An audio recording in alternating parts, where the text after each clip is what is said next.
That's what I initially felt was the most important, and it's been told to me from other people as well that it's nice to see your dad in there.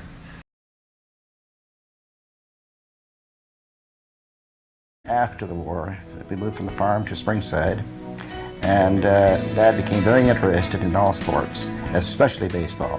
He was the president of the Gary League for 15 years. The Gary League was named after a politician in that area. Tom Gary was the man who donated the Gary League, and Dad was often a commissioner of that league as well as being the president. When I started, there was no minor ball, as you say, and I started at the age of 14. I started to pitch a wee bit, played with the senior team, but there was no minor ball at that time. That came in after that.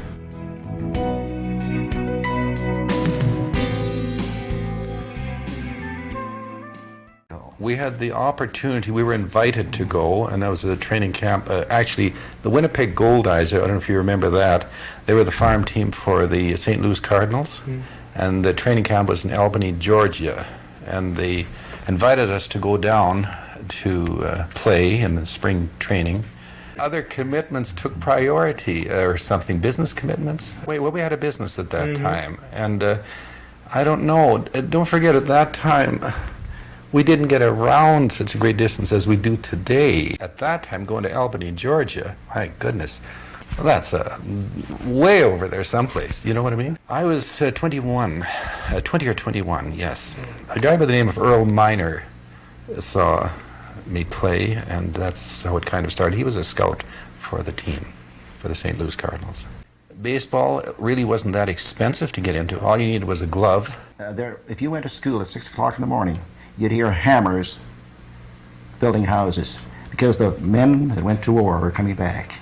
Things were getting mobile at home once again. They were starting to farm, starting to raise a family.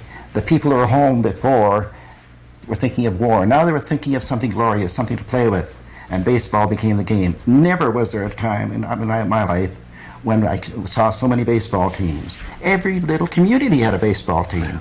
Yeah. Willowbrook had a wonderful baseball team, a great baseball team. They imported a colored boy from the United States. Ralph Fennell. Yeah. There were 9 Molnar boys on one team from Othon area. There was the Ho and Low team from that area near Langenburg, a community alone, and they get hit with neck yokes. The Carrot River Loggers, for example, is strong. God, they could hit that ball. You take the guys like the Indian Head Rockets, they had some people on there that were very good. And Satchel Paige had a good gang of boys. He himself was at the end of his career, of course. Yeah. You would have to play a good game to beat them. And you could beat them, though. Yes. But you'd have to play a good ball, solid ball. To me, baseball is not only just a game. It brings the communities together. It was a part of social life at that time. My mom would pack up lunch for the whole team. It was a picnic for the gang. You see, it wasn't. There were very few golfers, not as many golfers around. There were not as many good highways as there are today. People would say and watch support their players. I would think this too. It has done this for me. I remember pitching my last baseball game when I thought I'd have a long career in baseball. But after having 4 baseball games one day plus another game the next day, I was washed up for pitching. But I said to myself, I'd come back from university and I heard one guy say, "You've got to have heart, you know, and keep it there," he says. And he told me about this situation. I told him about the situation I was in. I said, I thought I was through with baseball. And he says, "Can you still run?" Unfortunately, I could run because I was taking athletics that time in my degree at Saskatoon. And he says, "Why don't you start becoming an infielder? And you'll have to throw the sidearm, or learn to play with the left hand." It's a life, it's a challenge. I was knocked down, and so many people are knocked down in life. And you have a second chance again to get back at it again.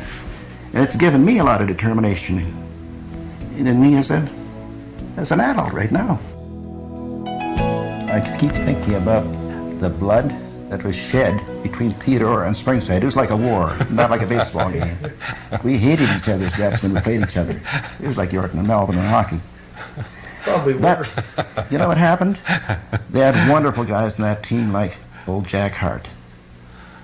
He is one of the pushers of that team. A wonderful scout, a wonderful ball player. He must have been, we were half the age of Jack Hart at that time, but he still had his good ability to play baseball. And then there were the two Billicrevis.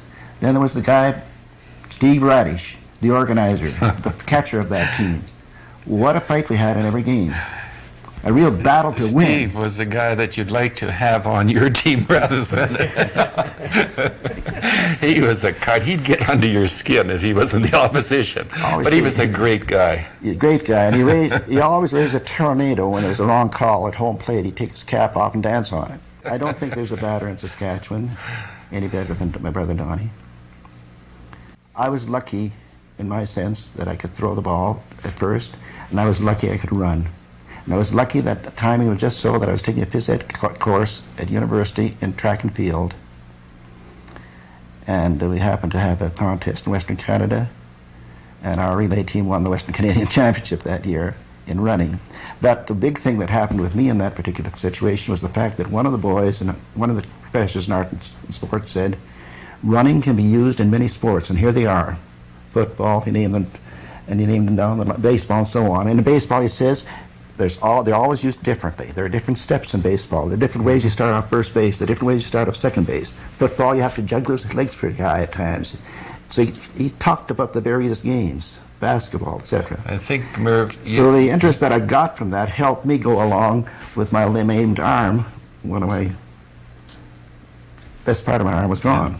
I was able to run. Merv could run, I know, but I did beat him one time when I was 4 years of age, and we were playing with a sardine can. Well, he's going to eat all the sardine cans, and I wanted to I last. happened to hit him in the forehead, and it started to bleed, and he took off after me, and I hid behind the barn in the bush, and I ducked around the trees, and he couldn't catch me. That was the only time. Well, I wanted to You eat. ran well scared. I wanted to eat the last sardine that he left in there, and then I saw the blood coming out of my head. But no, he would be at second base before I'd think of running. You know what I mean? He was fast. He had a good, yeah, he was good. Dad, we're looking down right now. I know what he'd say.